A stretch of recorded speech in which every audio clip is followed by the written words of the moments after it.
எல்லாருக்கும் வணக்கங்க. பொங்கல் அப்படின்னாலே நமக்கு க்ளீன் பண்ணுற வேலை தாங்க அதிகமாக இருக்கும். இருந்துகிட்டே இருக்குங்க. அப்படியே மாதம் பூரா மார்கழி பிறந்தாச்சுன்னா மாதம் பூரா இருந்துக்கிட்டே இருக்குங்க. எல்லா வேலையும் முடித்து கடைசியாக இந்த பக்கெட்டு டப்பு இதெல்லாம் கழுவுற வேலையுமே எங்கள் வீட்டில் போன வாரத்தில் முடிஞ்சுங்க. நான் அப்பயே கொடுக்கணும் அப்படின்னு தான் நினச்சிட்டு இருந்தேன். முடியவே இல்லைங்க. குக்கிங் வீடியோவும் கொடுத்துட்டு இதையும் கொடுக்கவே முடியல. நீங்களும் எல்லோரும் நிறைய பேர் கேட்குறீங்க, அம்மா க்ளீனிங் முடிச்சாச்சான்னு கேட்டிருக்கீங்க. அதான் சரி க்ளீனிங் ஓவர் வீடியோவும் ஒன்று கொடுத்துடலாமே அப்படின்ட்டு தான் பாருங்கள். இந்த சேர்லாம் பார்த்தா நல்லா இருக்கிற மாதிரி இருக்கும். கைப்பிடியெல்லாம் அவ்வளோ அழுக்குங்க. பக்கெட்டு அப்படி தான் எல்லாம் டாய்லெட்டில் இருந்த பக்கெட்டு டப்பு எல்லாத்தையும் எடுத்து போட்டு க்ளீனாக எங்கள் வீட்டுக்கு சுந்தரி மார்னிங் வருவாங்க. ஈவினிங்கும் என்னால் முடியலன்ட்டு சத்யான்னு ஒருத்தவங்க எனக்கு இப்போ வந்துட்டுருக்காங்க. இப்போ ப்ராடக்ட் ஆரம்பிச்சதுலேருந்து கொஞ்சம் சிரமமாக இருக்குது. சத்யா வராங்க. அவங்க தான் இதெல்லாம் பண்ணி கொடுத்தாங்க. எல்லாத்தையும் கழுவிட்டு வெயிலில் வச்சு எடுத்து வச்சுட்டோங்க. அப்புறம் இந்த தரத்தொட்டி க்ளீன் பண்ணோங்க. இந்த தண்ணி டேங்க் இருக்கவங்கெல்லாம் கண்டிப்பாக 6 மாதத்துக்கு ஒரு தடவை வருஷத்துக்கு ஒரு தடவை இதை பண்ணுங்கள். நீங்கள் பாருங்கள் எவ்வளோ மண் இருக்குங்க தொட்டியில். நாங்கள் ஃபஸ்ட்டு இந்த டேங்க்கு கீழே காலி பண்ணிடுவோம். அதை ஃபுல்லாக பாருங்கள் இப்போ க்ளீன் பண்ணியாச்சு. இதுக்கப்புறம் நாங்கள் இதை ஒயிட் வாஷ் பண்ணிடுவோங்க. எங்கள் பெயிண்டர் ரவின்னு ஒருத்தருங்க ரெகுலராக வரவர். அவர் இதெல்லாம் கம்ப்ளீட்டாக வெள்ளை அடிச்சுட்டு சுண்ணாம்பு அடிச்சுட்டு இது நாங்கள் ஒரு 7-8 மணி நேரம் நல்லா வெயில் அடிக்குது பாருங்களேன். இந்த வெயிலில் காய விட்டுருவோங்க. காய விட்டதுக்கப்புறமா தண்ணி வர்றப்போ நாங்கள் இதில் ஸ்டோர் பண்ணி வச்சுக்குவோங்க. அதுக்கப்புறம் மேல் டேங்க்கை ஃபுல்லாக காலி பண்ணிடுவோம். அந்த மாதிரி தான் நாங்கள் வருஷம் க்ளீன் பண்ணுவோங்க தண்ணி தொட்டியும். பாருங்கள் இப்போ தண்ணி வந்துருச்சு. தண்ணி ஒரு அரை தொட்டி எங்களுக்கு வந்திருக்கு.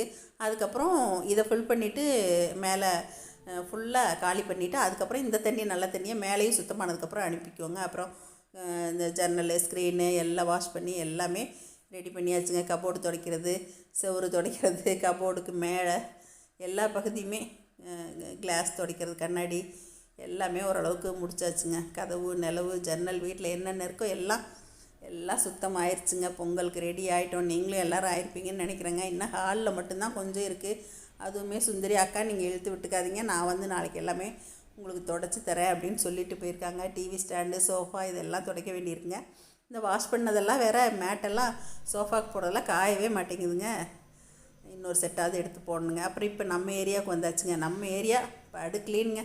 போன வாரமே முடிச்சாச்சு. எங்கள் சுந்தரி எனக்கு ரொம்பவே ஹெல்ப் பண்ணிட்டாங்க.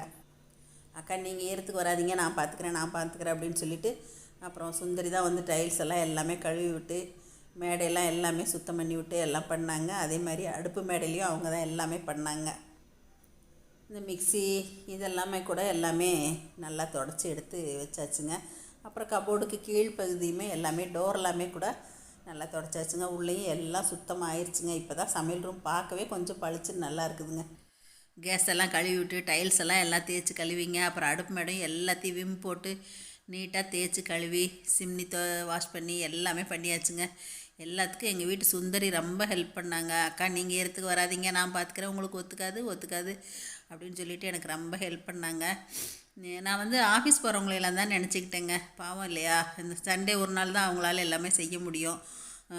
நம்ம வீட்டில் இருக்கவங்களுக்கு இவ்வளோ சிரமமாக இருக்குது, ஆஃபீஸ் போகிறவங்களுக்கு எவ்வளோ சிரமமாக இருக்குங்க. பொங்கலுக்கு சுத்தம் பண்ணுறது, மற்ற வேலைகள் செய்கிறது எல்லாமே கஷ்டந்தாங்க. பார்த்து நீங்கள் டைம் இருக்கும்போது செஞ்சுக்குங்க.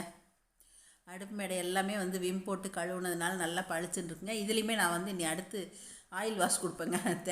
தேங்காய் எண்ணெய் வச்சு பனியன் கிளாத் மாதிரி ஒன்று வச்சுட்டு தொடச்சி விடுவேன். சிங்க் எல்லாமே கூட இன்னும் கொஞ்சம் வாஷ் பண்ணணும். கீழே எல்லாமே சுந்தரி கம்ப்ளீட்டாக சிங்க்லாம் எல்லாமே கழுவிட்டாங்க, தொடச்சிட்டாங்க எல்லாமே.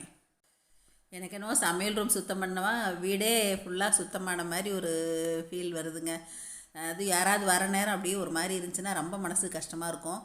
இப்போ சுத்தமானதுக்கப்புறம் தாங்க மனசு நல்லாயிருக்கு. என்னங்க இந்த வீடியோ உங்கள் எல்லாருக்கும் ரொம்ப பிடிச்சிருக்குன்னு நினைக்கிறேன். நீங்கள் க்ளீனிங் வீடியோ போடுங்கம்மான்னு கேட்டுகிட்டே இருக்கனால இந்த வீடியோவை நான் உங்களுக்கு கொடுத்துருக்கேன். நீங்களும் எல்லோரும் பொங்கலுக்கு இந்த மாதிரி ரெடி ஆகுங்க. எல்லோரும் சந்தோஷமாக கொண்டாடுங்க. இதை பார்த்துட்டு எப்பயும் போல் உங்களோட ஃபீட்பேக் சொல்லுங்கள், ஷேர் பண்ணுங்கள், சப்ஸ்கிரைப் பண்ணுங்கள். தேங்க்யூங்க.